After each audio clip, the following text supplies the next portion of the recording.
Depression is a state of mind that all of us have experienced at least once in our lives. Nothing makes sense anymore, and we feel completely helpless, like a boat drifting in the vast ocean with no sense of direction or meaning. The idea for this video came about when I started thinking about the future of our art industry and about the future of us artists. I still remember the day I got my pen tablet as a gift from my brother. It was way back in 2006, and it's almost been 17 years since I have been doing art on a daily basis.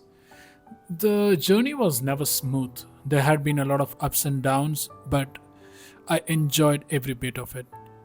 With the economy of various nations tanking and with the onset of automation tools, life started to take a turn for the worst, like for a lot of people.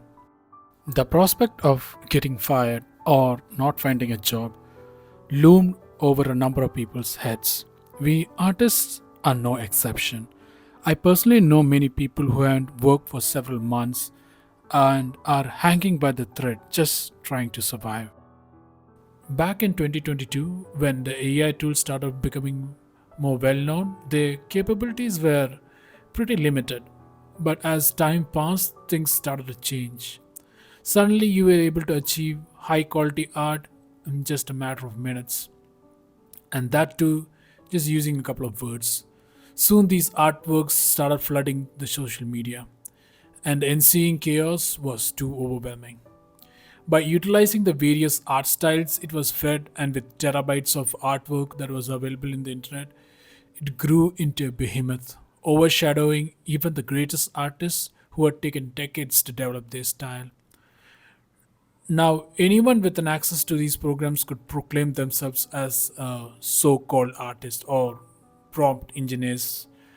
But I'm not here to talk about the ethical standpoint of AI art or whether it produces real art. I'm here to talk about the human story. Change that happens over a longer time span is easily adaptable, like the small changes in climate that all of us experience on a yearly basis. Slowly but surely, we can adapt to them. But the change that AI brought was not gradual by any means. It is almost impossible for us to comprehend it. This rapid change often leaves us feeling empty and worthless. Our identity as an artist that we have worked on for so many years, sometimes even decades, was suddenly stripped away from us. For us artists, art is not work, it's a lifestyle. When something comes along and completely erases our identity, it is natural to feel nihilistic. On multiple occasions, I had thought about quitting art as a career and maybe switch to some other viable stream. But the more I thought about it, the more I came to realize the main reason I started drawing. It was not to become the best concept artist or illustrator in this industry, nor was it to make loads of money. Art was simply a form of meditation where all my problems and worries could be kept aside, at least for a few minutes or hours. I had lost this feeling the moment I started doing art as a commercial product, constantly trying to learn the latest 3D software or the newest tools, forever lost in this whirlpool of never ending technological advancement. Only when you face the annihilation do you come to terms with what is really important. Only when AI came for my job did I realize that I didn't even have any stories to my name.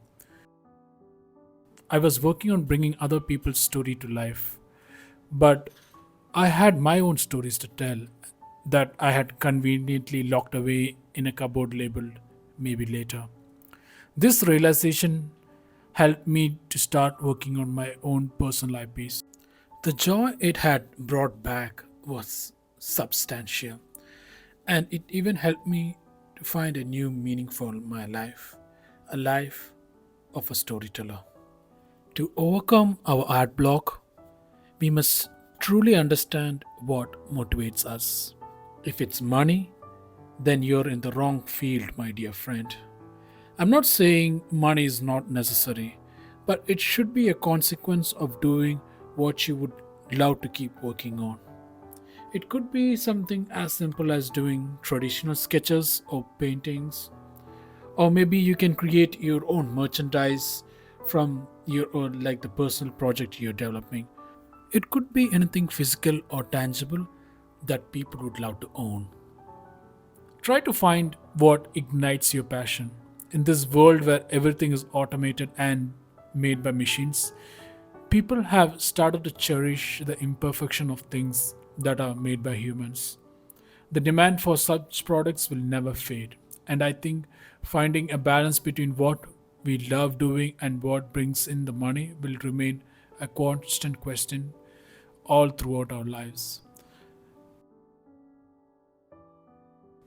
Thank you so much for watching the video till the end, and I hope this video has put some clarity into your mind and widened your outlook on what's possible.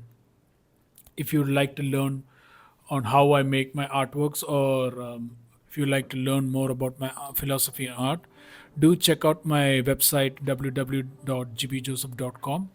You can also sign up for the newsletter to know when the next batch of courses will be launched or when I'll be releasing new tutorials. Alright, guys, see you soon.